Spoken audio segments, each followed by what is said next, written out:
डोकं निवडायला पाहिजे. आपलं नाव काय? जितेंद्र श्रीकृष्ण सरकटे, राहणार वजर सरकटे.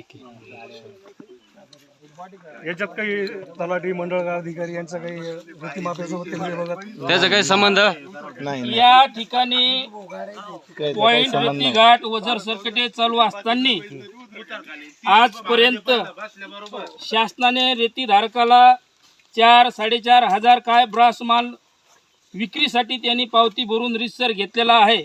पण आज रोजी या ठिकाणी 15 ते 20 हजार ब्रास माल अनलिगली गेलेला आहे. तलाठी साहेबाच्या म्हणण्यानुसार रेकॉर्ड चेक केला असता 800 किती साहेब 98 इथं लिगली पावत्या आहेत. अनलिगली जे उत्खनन झालेलं आहे हे आमचे मंठा विभागीय तहसीलदार यांनी या ठिकाणी या रेती घाटाला भेट देऊन तात्काळ पंचनामा करून अनलिगली जे रेती उत्खनन झालेलं आहे त्यांच्या मोजमापानुसार हा रेती घाट मालकधारकावर नियमानुसार बोजा टाकण्यात यावा. तसेच लोणार तालुक्यातील बुलढाणा जिल्ह्यातील माननीय तहसीलदार साहेब यांना मी कॉल केला असता यांनी माझा फोन घेतलेला नाही.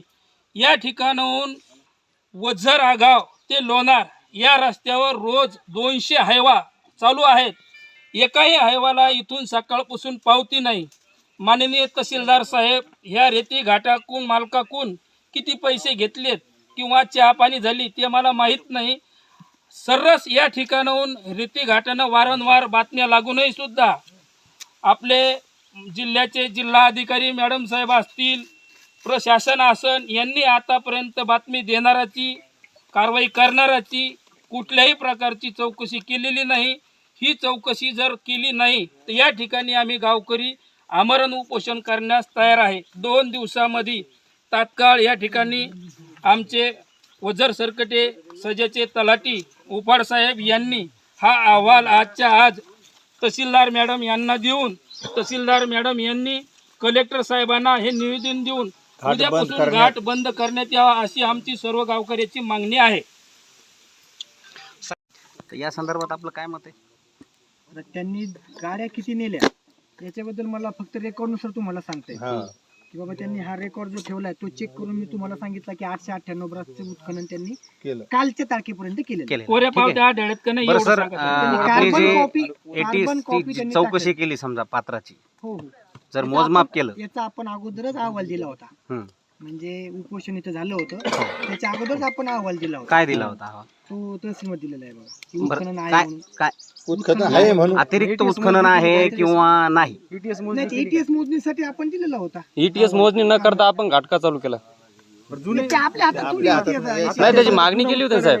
आपण आपला जो रिपोर्ट आहे तो तहसीलमध्ये दाखल केला. आज किती कोऱ्या पावत्या आढळल्या तुम्हाला हे सांगा ना त्यांनी त्यांना. कार्बन कॉपी मध्ये त्यांचं हे नाहीये. वर्तमान स्थितीमध्ये आज किती पावत्या आहेत? कोऱ्या पावत्या 898 898 म्हणजे आज एकूण सकाळपासून किती पावती 898 ब्रासचा. आणि किती गेले? 898 ब्रास.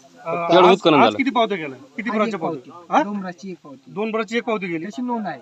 नोंद आहे. मी येईपर्यंत आम्हाला साहेब 40 गाड्या दिसल्या वाटाणा. मी येईपर्यंत 2 ब्रासची पावतीची नोंद सर, मग ह्या गोष्टी थांबणार कधी? कोण थांबवणार?